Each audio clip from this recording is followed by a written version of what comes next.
மனுவின் மகனான லவணாசுரன் தனக்கு அடிபணிய செய்ய வேண்டும் என்ற எண்ணத்துடன் போருக்கும் அழைத்தார். முதலில் ஒரு தூதனை அனுப்பினார்.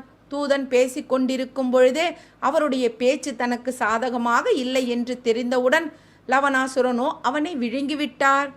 தூதன் திரும்பி வராததை கண்ட மாந்தாதா தானே நேரில் வந்து அம்புகளை போட்டு சண்டைகளை துவங்கினார். ராட்சசனோ பலமாக சிரித்து சூலாயுதத்தை கையில் எடுத்துக்கொண்டார். படைபலத்தோடு சேர்த்து அரசனையும் அழிக்க அந்த ஆயுதத்தை பிரயோகித்தான்.